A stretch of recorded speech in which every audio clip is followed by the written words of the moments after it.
भगवान शंकर के 11वें अवतार कही जाने वाले हनुमान जी का व्रत और पूजन करने से पूरी होती है हर मनोकामना।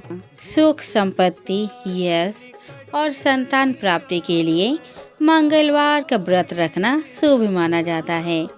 हनुमान जी से जुड़ी मंगलवार व्रत कथा का पाठ करके इस उपवास को पूरी श्रद्धा के साथ पूर्ण करें।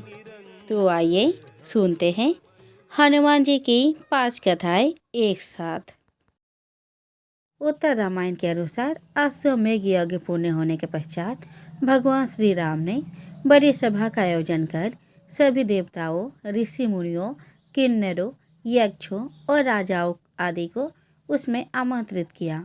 सभा में आए नारद मुनि के भड़काने पर एक राजन ने भरी सभा में ऋषि विश्वामित्र को छोड़कर सभी को प्रणाम किया। ऋषि विश्वामित्र गुस्से में भर उठे और उन्होंने भगवान श्री राम से कहा कि अगर सूर्यास्त से पूर्व श्री राम ने उस राजा को मृत्युदंड नहीं दिया तो वह राम को श्राप दे देंगे। इस पर श्री राम ने उस राजा को सूर्यास्त से पूर्व मारने के प्रण ले लिया। श्री राम के प्रण की खबर पाते ही राजा भागा भागा हनुमान जी की माता अंजनी के शरण गया और बिना पूरी बात बताए उसने प्राण रक्षा का वचन मांग लिया। तब माता अंजनी ने हनुमान जी को राजन की प्राण रक्षा का आदेश दिया। हनुमान जी ने श्री राम की शपथ लेकर कहा कि कोई भी राजन का बाल विवाह का नहीं कर पाएगा, परंतु जब राजन ने बताया कि भगवान श्री राम ने ही उसका वध करने का प्रण किया है तो हनुमान जी धर्म संकट में पड़ गए कि राजन के प्राण कैसे बचाए और माता का दिया वचन कैसे पूरा करें तथा भगवान श्री राम को श्राप से कैसे बचाए। धर्म संकट में फंसे हनुमान जी को एक योजना सूझी। हनुमान जी ने राजन से सरयू नदी के तट पर जाकर राम नाम जपने के लिए कहा। हनुमान जी खुद सूक्ष्म रूप में राजन के पीछे छिप गए। जब राजन को खोजते हुए श्री राम सरयू नदी के तट पर पहुँचे तो उन्होंने देखा कि राजन राम राम जप रहा है। प्रभु श्री राम ने सोचा, ये तो भक्त है और मैं भक्त के प्राण कैसे ले लूं। श्री राम ने राजभवन लौटकर ऋषि विश्वामित्र से अपनी दुविधा कही। विश्वामित्र अपनी बात पर अड़िग रहे और जिस पर श्री राम को फिर से राजन के प्राण लेने हेतु सरयू नदी के तट पर लौटना पड़ा। अब श्री राम के समक्ष भी धर्म संकट खड़ा हो गया कि कैसे वो राम नाम जप रहे अपने ही भक्त का वध करे। राम सोच रहे थे कि हनुमान जी को उनके साथ होना चाहिए था, परंतु हनुमान जी तो अपने ही आराध्य के विरुद्ध सूक्ष्म रूप से एक धर्म युद्ध का संचालन कर रहे थे। हनुमान जी को यह ज्ञात था कि राम नाम जपते हुए राजन को कोई भी नहीं मार सकता, खुद मर्यादा पुरुषोत्तम राम भी नहीं। श्री राम ने सरयू तट से लौटकर राजन को मारने हेतु जब शक्ति वाण निकाला तब हनुमान जी के कहने पर राजन राम राम जपने लगा। राम जानते थे कि राम नाम जपने वाले पर शक्ति वाण असर नहीं करता। वो असहाय होकर राजभवन लौट गए। विश्वामित्र उन्हें लौटा देखकर श्राप देने को उतारू हो गए और राम को फिर सरयू तट पर जाना पड़ा। इस बार राजा हनुमान जी के इशारे पर जय जय सिया राम, जय जय हनुमान गा रहा था। प्रभु श्री राम ने सोचा कि मेरे नाम के साथ साथ ये राजन भक्ति और भक्ति की जय बोल रहा है, ऐसे में कोई अस्त्र शस्त्र से मार नहीं सकता। इस संकट को देखकर श्री राम मूर्छित हो गए। तब ऋषि वशिष्ठ ने ऋषि विश्वामित्र को सलाह दी कि राम को इस तरह संकट में ना डाले। उन्होंने कहा कि श्री राम चाह कर भी राम नाम जपने वाले को नहीं मार सकते, क्योंकि जो बल राम के नाम में है और खुद राम में नहीं। संकट बढ़ता देखकर ऋषि विश्वामित्र ने राम को संभाला और अपने वचन से मुक्त कर दिया। मामला संभलते देख राजा के पीछे छिपे हनुमान वापस अपने रूप में आ गए और श्री राम के चरणों में आ गिरे। तब प्रभु श्री राम ने कहा कि हनुमान जी ने इस प्रसंग से सिद्ध कर दिया है कि भक्ति की शक्ति सदैव आराध्य के ताकत बनती है तथा सच्चा भक्त सदैव भगवान से भी बड़ा रहता है। इस प्रकार हनुमान जी ने राम नाम के सहारे श्री राम को भी हरा दिया। धन्य है राम नाम और धन्य धन्य है प्रभु श्री राम के भक्त हनुमान। जिस सागर को बिना सेतु के लांघ सके ना राम, कूद गए हनुमान जी उसी को लेकर राम का नाम। तो अंत में निकला ये परिणाम कि राम से बड़ा राम का नाम। दुनिया का हर इंसान जानता है कि हनुमान जी जैसा ब्रह्मचारी इस धरती पर न कभी हुआ और न कभी होगा। ब्रह्मचर्य का असली पालन भगवान हनुमान ने ही किया था। यही वजह है कि जब एक बार उनके सामने एक बंदर खड़ा होकर खुद को उनका पुत्र बताने लगा तो भगवान हनुमान खुद आश्चर्य में पड़ गए। चलिए पढ़ते हैं आखिर ये क्या कहानी है। तो हुआ यह कि जब रावण युद्ध में भगवान राम से हार रहा था तब उसने छल शुरू किया। उसने किया ऐसा कि पाताल लोक में महाराजा अहिरावण को मजबूर किया कि वे राम और लक्ष्मण को अपहरण कर पाताल लोक में छिपा दे। इसकी जानकारी होने पर भगवान के भक्त हनुमान पाताल की तरफ चल पड़े। पाताल लोक के 7 द्वारों पर सख्त पहरा था। हनुमान जी ने 6 द्वार को भेद दिया, लेकिन अंतिम द्वार पर उन्हें अपने समान एक बलशाली बानर से युद्ध करना पड़ा। पहले तो बिल्कुल खुद जैसा बानर देखकर हनुमान जी आश्चर्य में पड़ गए। उन्हें लगा कि कोई राक्षस छल कर रहा है। उन्होंने परिचय पूछा तो उस बानर ने खुद को मकरध्वज बताया। इस दौरान उसने अपने पिता का नाम हनुमान कहा। जैसा ही उसने अपने पिता का नाम हनुमान बताया, हनुमान जी तो क्रोध में आ गए। हनुमान जी ने कहा, दुष्ट, मेरे साथ छल कर रहा है। मैं ही हनुमान हूँ और पूरी दुनिया जानती है कि मैं बाल ब्रह्मचारी हूँ। जैसे ही हनुमान जी ने अपना परिचय दिया, मकरध्वज उनके पैरों में गिर पड़ा।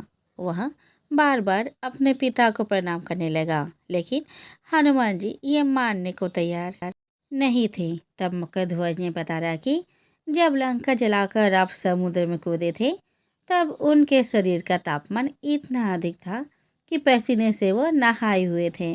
उसी पसीने का एक बूंद समुद्र में गिरा था। एक मगरमच्छ के मुंह में यह पसीना गिरा और उसी से मकरध्वज का जन्म हुआ। इस कहानी को सुनने के बाद भगवान हनुमान को विश्वास हो गया और उन्होंने मकरध्वज को गले से लगा लिया। व्यास जी ने कहा, एक बार नैमिषारण्य तीर्थ में 80,000 मुनि एकत्र होकर पुराणों के ज्ञाता श्री सूत जी से पूछने लगे, हे महामुनि, आपने हमें अनेक पुराणों की कथाएं सुनाई है। अब कृपया करके हमें ऐसा व्रत और कथा बताएं जिसके करने से संतान की प्राप्ति हो तथा मनुष्य को रोग, शोक, अग्नि, सर्व दुख आदि का भय दूर हो, क्योंकि कलियुग में सभी जीवों की आयु बहुत कम है।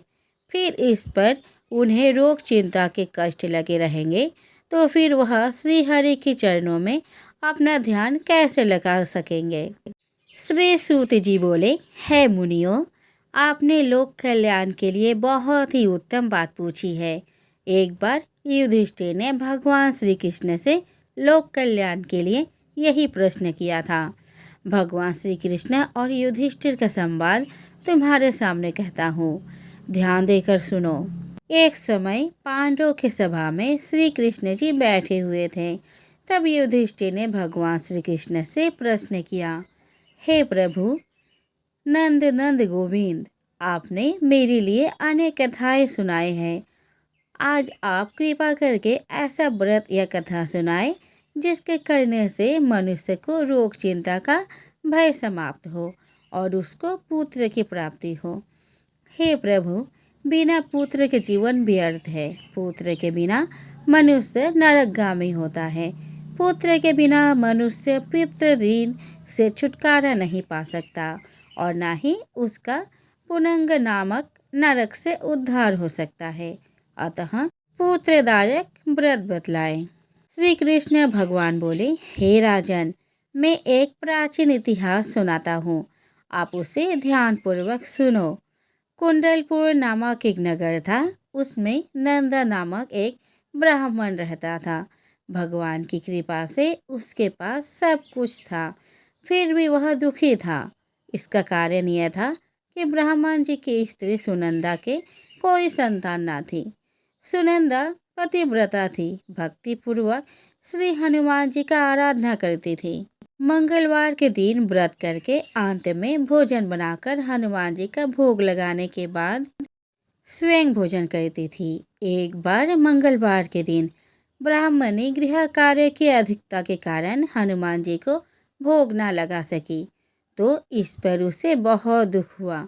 उसने कुछ भी नहीं खाया और अपने मन में प्रण किया कि अब तो अगले मंगलवार को ही हनुमान जी का भोग लगाकर अन्न जल ग्रहण करूंगी। ब्राह्मणी सुनंदा प्रतिदिन भोजन बनाती, श्रद्धापूर्वक पति को खिलाती, पर स्वयं भोजन नहीं करती और मन ही मन श्री हनुमान जी की आराधना करती थी। इसी प्रकार 6 दिन गुजर गए और ब्राह्मणी सुनंदा अपने निश्चय के अनुसार भूखी प्यासी निराहार रही। अगले मंगलवार को ब्राह्मणी सुनंदा प्रातःकाल ही बेहोश होकर गिर पड़ी। ब्राह्मणी सुनंदा इस असीम भक्ति के प्रभाव से श्री हनुमान जी बहुत प्रसन्न हुए और प्रकट होकर बोले, सुनंदा, मैं तेरी भक्ति से बहुत प्रसन्न हूँ, तू उठ और वर मांग। सुनंदा अपने आराध्य देव हनुमान जी को देखकर आनंद की अधिकता से विह्वल हो श्री हनुमान जी के चरणों में गिरकर बोली, है प्रभु, मेरी कोई संतान नहीं है, कृपया करके मुझे संतान प्राप्ति का आशीर्वाद दें, आपकी अति कृपा होगी। श्री महावीर जी बोले, तेरी इच्छा पूर्ण होगी, तेरी एक कन्या पैदा होगी, उसके अष्टांग प्रतिदिन सोना दिया करेंगे। इस प्रकार कहकर श्री महावीर जी अंतर ध्यान हो गए। ब्राह्मणी सुनंदा बहुत हर्षित हुई और सभी समाचार अपने पति से कहा। ब्राह्मण देव कन्या का वरदान सुनकर कुछ दुखी हुए, परंतु सोना मिलने की बात सुनी तो बहुत प्रसन्न हुए। विचार किया कि ऐसा कन्या के साथ मेरी निर्धनता तो समाप्त हो जाएगी।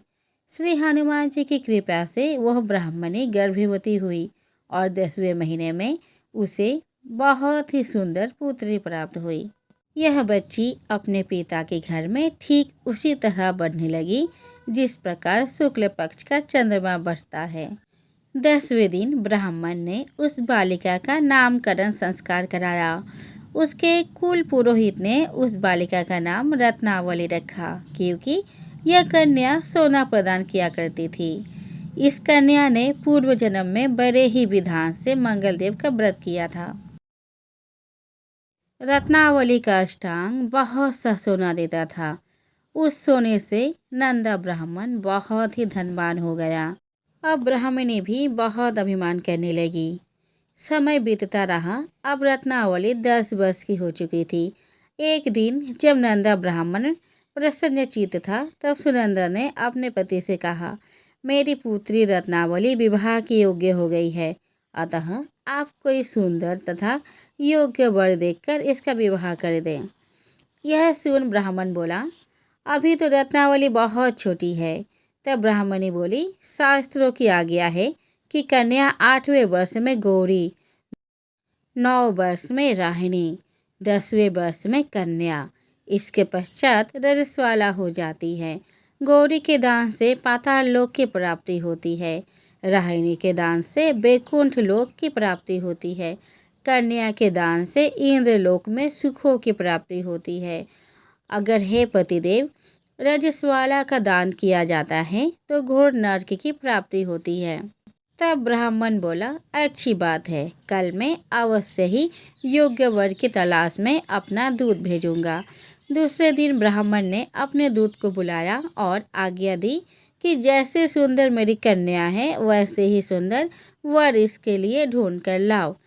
दूत अपने स्वामी की आज्ञा पाकर निकल पड़ा। पंपई नगर में उसने एक सुंदर लड़के को देखा। यह बालक एक ब्राह्मण परिवार का बहुत ही गुणवान पुत्र था। इसका नाम सोमेश्वर था। दूत ने इस सुंदर और गुणवान ब्राह्मण पुत्र के बारे में अपने स्वामी को पूर्ण विवरण दिया। ब्राह्मण नंदा को भी सोमेश्वर अच्छा लगा और फिर शुभ मुहूर्त में विधि पूर्वक कन्यादान करके ब्राह्मण ब्राह्मणी संतुष्ट हुए, परंतु ब्राह्मण के मन में तो लोभ समाया हुआ था। उसने कन्यादान तो कर दिया था, पर बहुत खिन्न भी था। उसने विचार किया कि रत्नावली तो अब चली जाएगी और मुझे इससे जो सोना मिलता था वह अब नहीं मिलेगा। मेरे पास जो धन था कुछ तो उसके विवाह में खर्च हो गया और जो शेष बचा है वो अभी कुछ दिनों पश्चात समाप्त हो जाएगा। मैंने तो इसका विवाह करके बहुत बड़ी भूल कर दी है। अब कोई ऐसा उपाय हो कि रत्नावली मेरे घर में ही बनी रहे, अपने ससुराल न जावे। लोभ रूपी राक्षस ब्राह्मण के मस्तिष्क पर छाता जा रहा था। रात भर अपनी सैया पर बेचैनी से करवटें बदलते बदलते उसने एक बहुत ही क्रूर निर्णय लिया। उसने विचार किया कि जब रत्नावली को लेकर उसका पति सोमेश्वर अपने घर के लिए जाएगा तो वह मार्ग में छिपकर सोमेश्वर का वध कर देगा और अपनी लड़की को अपने घर ले आवेगा, जिससे नियमित रूप से उसे सोना भी मिलता रहेगा और समाज का कोई मनुष्य उसे दोष भी नहीं दे सकेगा। प्रातः काल हुआ तो नंदा और सुनंदा ने अपने जमाई और लड़की को बहुत सारा धन देकर विदा किया। सोमेश्वर अपनी पत्नी रत्नावली को लेकर ससुराल से अपने घर की तरफ चल दिया। ब्राह्मण नंदा महालोभ के वशीभूत हो अपने मति खो चुका था। पाप पुण्य को उससे विचार न रहा था। अपने भयानक व क्रूर निर्णय को कार्य रूप देने के लिए उसने अपने दूत को मार्ग में अपने जमाई का वध करने के लिए भेज दिया था, ताकि रत्नावली से प्राप्त होने वाला सोना उसे हमेशा मिलता रहे, वो कभी निर्धन ना हो। ब्राह्मण के दूत ने अपने स्वामी की आज्ञा पालन करते हुए उसने जमाई सोमेश्वर का मार्ग में ही वध कर दिया। समाचार प्राप्त कर ब्राह्मण नंदा मार्ग में पहुंचा और रुदन करती अपनी पुत्री रत्नावली से बोला, हे पुत्री, मार्ग में लुटेरों ने तेरे पति का वध कर दिया है। भगवान की इच्छा के आगे किसी का कोई बस नहीं चलता है। अब तू घर चल, वहाँ पर ही रहकर शेष जीवन व्यतीत करना। जो भाग्य में लिखा है वही होगा। अपने पति की अकाल मृत्यु से रत्नावली बहुत दुखी हुई। करुण क्रदन और रुदन करते हुए अपने पिता से बोली, हे पिताजी, इस संसार में जिस स्त्री का पति नहीं है उसका जीना व्यर्थ है। मैं अपने पति के साथ ही अपने शरीर को जला दूंगी और सती होकर अपने इस जन्म को, माता पिता के नाम को तथा सास ससुर के यश को सार्थक करूंगी। ब्राह्मण नंदा अपने पुत्री रत्नावली के वचनों को सुनकर बहुत दुखी हुआ। विचार करने लगा, मैंने व्यर्थ ही जमाई वध का पाप अपने सिर लिया। रत्नावली तो उसके पीछे अपने प्राण तक देने को तैयार है। मेरा तो दोनों तरफ से मरण ही हो गया। धन तो अब मिलेगा नहीं। जमाई वध के पाप के फलस्वरूप यम यातना भी भुगतनी पड़ेगी। यह सोचकर वह बहुत खिन्न हुआ। सोमेश्वर की चिता बनाई गई। रत्नावली सती होने की इच्छा से अपने पति का सिर अपने गोद में रखकर चिता में बैठ गई। जैसे ही सोमेश्वर की चिता को अग्नि लगाई गई, वैसे ही प्रसन्न होकर मंगलदेव वहां प्रकट हुए और बोले, हे रत्नावली, मैं तेरी पति भक्ति से बहुत प्रसन्न हूँ, तू वर मांग। रत्नावली ने अपने पति का जीवन दान मांगा। तब मंगलदेव बोले, रत्नावली, तेरा पति अजर अमर है, यह महाविद्वान भी होगा और इसके अतिरिक्त तेरी जो इच्छा हो वो वर मांग। तब रत्नावली बोली, हे ग्रहों के स्वामी, यदि आप मुझ पर प्रसन्न हैं तो मुझे यह वरदान दीजिए कि जो भी मनुष्य मंगलवार के दिन प्रातःकाल लाल पुष्प, लाल चंदन से पूजा करके आपका स्मरण करे, उसका रोग व्याधि ना हो, स्वजनों का कभी वियोग ना हो, सर्प, अग्नि तथा शत्रुओं का भय ना रहे। जो स्त्री मंगलवार का व्रत करे वह कभी विधवा ना हो। मंगलदेव तथास्तु कहकर अंतर्ध्यान हो गए। सोमेश्वर मंगलदेव की कृपा से जीवित हो उठा। रत्नावली अपने पति को पुनः प्राप्त कर बहुत प्रसन्न हुई और मंगलदेव का व्रत प्रत्येक मंगलवार को करके व्रतराज और मंगलदेव की कृपा से इस लोक में सुख ऐश्वर्य को भोगते हुए अंत में अपने पति के साथ स्वर्गलोक को गई। एक बुढ़िया थी। वह मंगल देवता को अपना इष्ट देवता मानकर सदैव मंगल का व्रत रखती, मंगलवार व्रत कथा पढ़ती और मंगल देव का पूजन किया करती थी। उसका एक पुत्र था जो मंगलवार को उत्पन्न हुआ था। इस कारण उसको मंगलिया के नाम से बोला करती थी। मंगलवार के दिन ना तो घर को लिपती और ना ही पृथ्वी खोदा करती थी। एक दिन मंगल देवता उसकी श्रद्धा की परीक्षा लेने के लिए उसके घर में साधु का रूप बनाकर आए और द्वार पर आवाज दी। बुढ़िया ने कहा, महाराज क्या आज्ञा है? साधु कहने लगा कि मुझे बहुत भूख लगी है, भोजन बनाना है। इसके लिए तू थोड़ी सी पृथ्वी लीप दे तो तेरा पुण्य होगा। यह सुनकर बुढ़िया ने कहा, महाराज मैं मंगलवार की व्रती हूँ, इसलिए मैं चौका नहीं लगा सकती। कहे तो जल का छिड़काव कर दूँ, उस पर भोजन बना ले। साधु कहने लगे कि मैं गोबर से ही लिपे चौके पर खाना बनाता हूँ। बुढ़िया ने कहा, पृथ्वी लिपने के सिवाय और कोई सेवा हो तो मैं सब कुछ करने के वास्ते उद्धत हूँ। तब साधु ने कहा कि सोच समझकर उत्तर दो, जो कुछ भी मैं कहूँ सब तुमको करना होगा। बुढ़िया कहने लगे कि महाराज पृथ्वी लिपने के अलावे जो भी आज्ञा करेंगे उसका पालन अवश्य करूँगे। बुढ़िया ने ऐसे 3 बार वचन दे दिया। तब साधु कहने लगे कि तू अपने लड़के को बुलाकर औंधा लिटा दे, मैं उसकी पीठ पर भोजन बनाऊंगा। साधु की बात सुनकर बुढ़िया चुप हो गई। तब साधु ने कहा, बुला ले लड़के को, अब सोच विचार क्या करती है। बुढ़िया मंगलिया मंगलिया कहकर पुकारने लगी। थोड़ी देर बाद लड़का आ गया। बुढ़िया ने कहा, जा बेटे तुझको बाबा जी बुलाते हैं। लड़के ने बाबा जी से जाकर पूछा, क्या आज्ञा है महाराज? बाबा जी ने कहा कि जाओ अपनी माता जी को बुला लाओ। तब माता आ गई तो साधु ने कहा कि तू ही इसको लिटा दे। बुढ़िया ने मंगल देवता का स्मरण करते हुए लड़के को औंधा लिटा दिया और उसके पीठ पर अंगीठी रख दी। कहने लगे कि महाराज अब जो कुछ आपको करना है कीजिए, मैं जाकर अपना काम करती हूँ। साधु ने लड़के के पीठ पर रखी हुई अंगीठी में आग जलाई और उस पर भोजन बनाया। जब भोजन बन चुका तो साधु ने बुढ़िया से कहा कि अब अपने लड़के को बुलाओ, वह भी आकर भोग ले जाए। बुढ़िया कहने लगे कि यह कैसे आश्चर्य की बात है कि उसके पीठ पर आपने आग जलाई और उसी को प्रसाद के लिए बुलाते हैं। क्या यह संभव है कि अब भी आप उसको जीवित समझते हैं? आप कृपया करके उसका स्मरण भी मुझको ना कराइए और भोग लगाकर जहाँ जाना हो जाइए। साधु के अत्यंत आग्रह करने पर बुढ़िया ने ज्यों ही मंगलिया कहकर आवाज़ लगाई, त्यों ही वह एक ओर से दौड़ता हुआ आ गया। साधु ने लड़के को प्रसाद दिया और कहा कि माई तेरा मंगलवार व्रत कथा पढ़ना सफल हो गया। तेरे हृदय में दया है और अपने इष्ट देव में अटल श्रद्धा है, इसके कारण तुमको कभी कोई कष्ट नहीं पहुँचेगा। ऋषिनगर में केशवदत्त ब्राह्मण अपने पत्नी अंजलि के साथ रहता था। केशवदत्त के घर में धन संपत्ति की कोई कमी नहीं थी। नगर में सभी केशवदत्त का सम्मान करते थे, लेकिन केशवदत्त संतान नहीं होने से बहुत चिंतित रहता था। दोनों पति पत्नी प्रति मंगलवार को हनुमान जी की पूजा करते थे। विधिवत मंगलवार का व्रत करते हुए कई वर्ष बीत गए।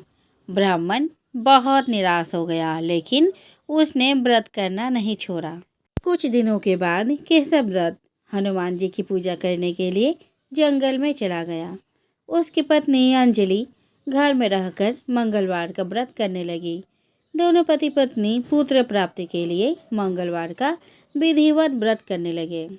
अंजलि ने अगले मंगलवार को व्रत किया, लेकिन किसी कारणवश उस दिन अंजलि हनुमान जी का भोग नहीं लगा सकी और उस दिन वह सूर्यास्त के बाद भूखी ही सो गई। हनुमान जी ने उसे स्वप्न में दर्शन देते हुए कहा, उठो पुत्री, मैं तुम्हारी पूजा पाठ से बहुत प्रसन्न हूँ। तुम्हें सुंदर और सुयोग्य पुत्र होने का वर देता हूँ। यह कहकर हनुमान जी अंतर ध्यान हो गए।